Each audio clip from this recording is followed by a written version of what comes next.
put mealworms out. And now Petunia doesn't know where she's going. I don't know what that's about. Daisy's trying to bathe herself in the tiny little one. That's weird. Webster was mating with Petunia earlier, so that's a positive. She's been trying to grab his attention for a while. The pool is back up and running, for at least for a little bit. We got enough rainwater, I was able to fill it. And boy, are they happy because there's mud. And mud means worms.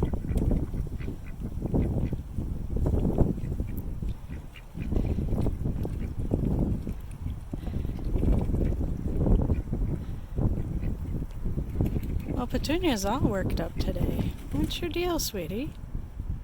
Here comes Webster. Yes, Peep.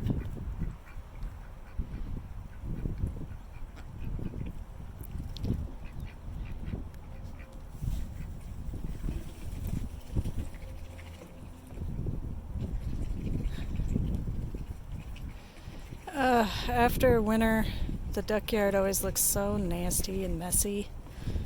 Of course, pretty much everywhere on the property does.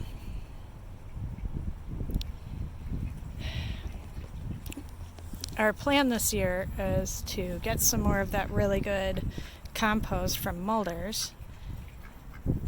Hi, Webster. Aren't you pretty? And gather up the leaves. You can see along the fence, we still have tons of leaves down. We left them last fall in hopes that we would have more pollinators, because a lot of native pollinators, insects lay their eggs in leaf mold, in the leaf piles. Well, if you gather all of it up, then they don't have a chance to hatch. So we're waiting till it warms up a little bit more and we start seeing pollinators before gathering the leaves and just moving them over to the garden. Now the garden, this is the back garden. We're actually expanding it. It's almost enough, but not quite. But as you can see, there are leaves on top of it from last fall. We're going to put the compost down on top of that, then leaves as mulch this year. We're also toying with putting the amazing amount of duck bedding, especially in that back corner behind the blue tub. There's a back corner back there that we're going to be making a tomato bed in. It's a little shaded for tomatoes, but we think actually it'll work. It's not the only place we're putting tomatoes. Actually, I'm going to take you on a little tour.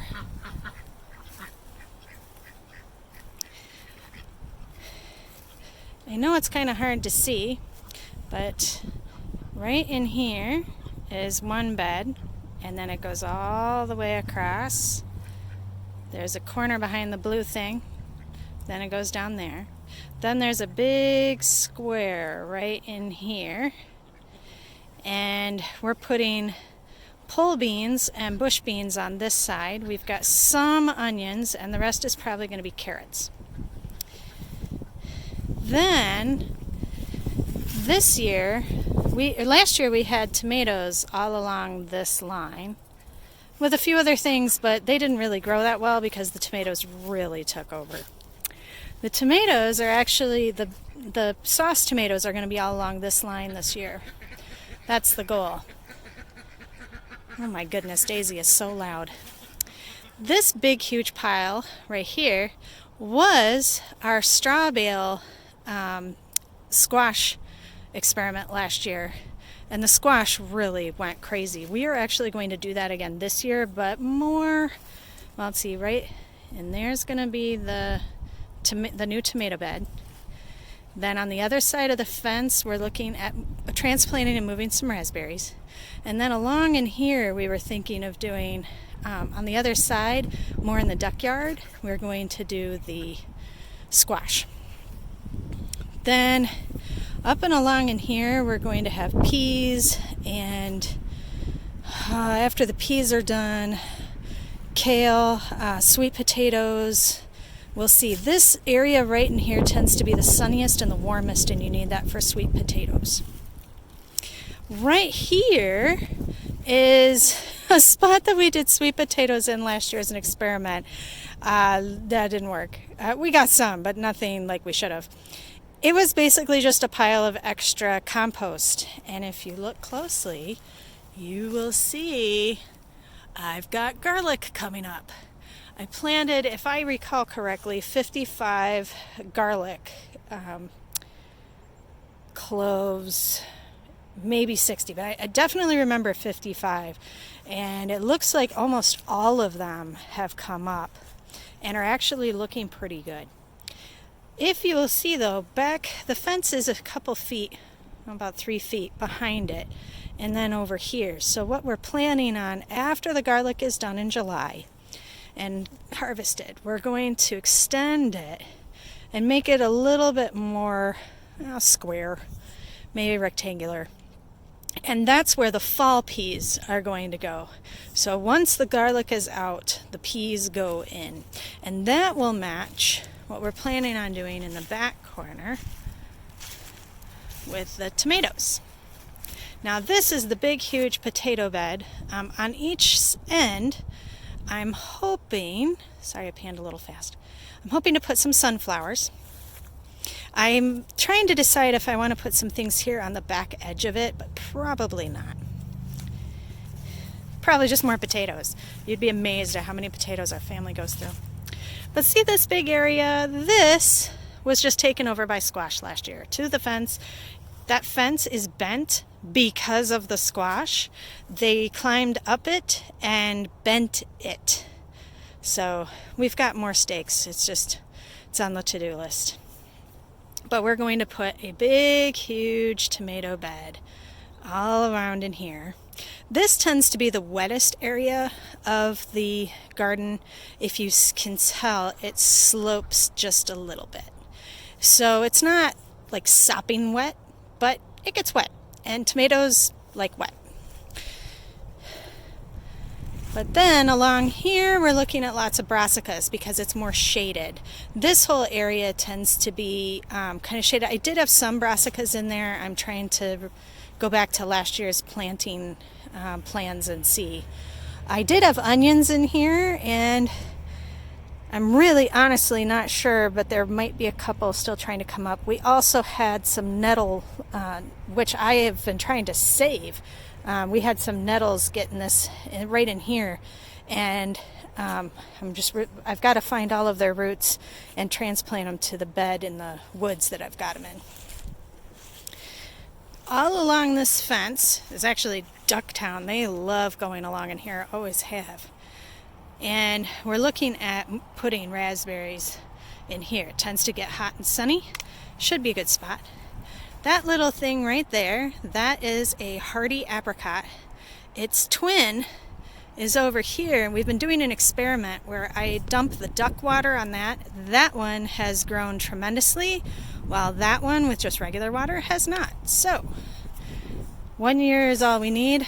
We're going to start catching the duck water, caching it, and then putting it on our baby trees. As you can tell, the roof needs new everything. Roof, soffit, all of that. This is an old barn.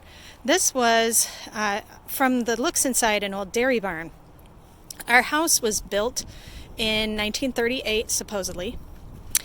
But older maps of the county actually show that a house has been on this spot, and this has been a farm for even on the oldest of maps, which really aren't that old. It's Michigan, so you're looking at at 1870 or so.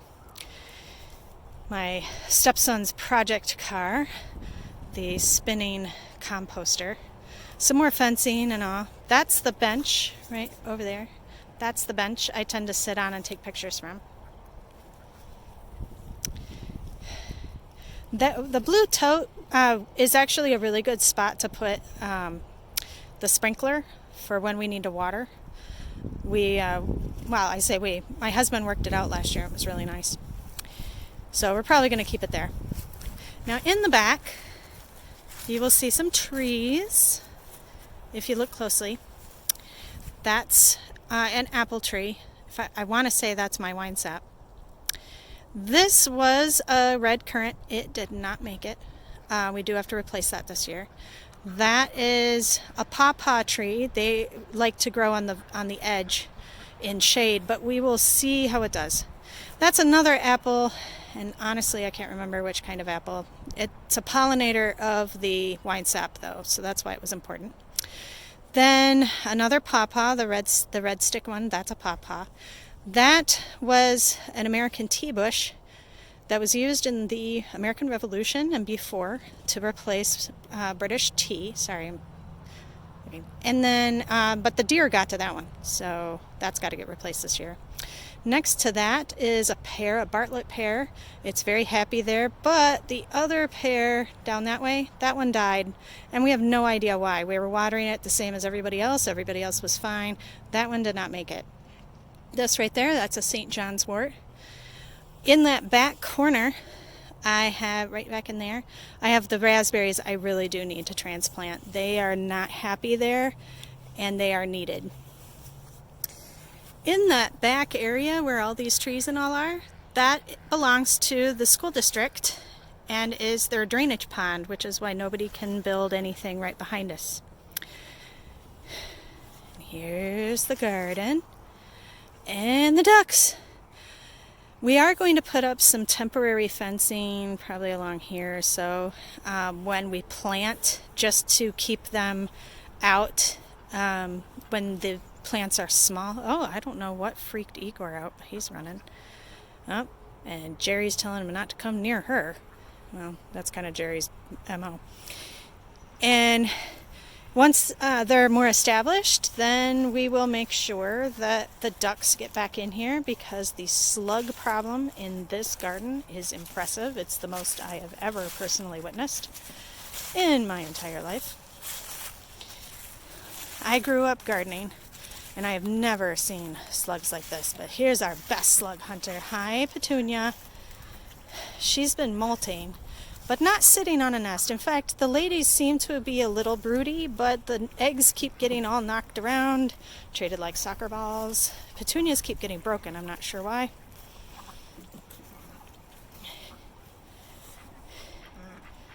Jerry and Peep, they've been together the longest.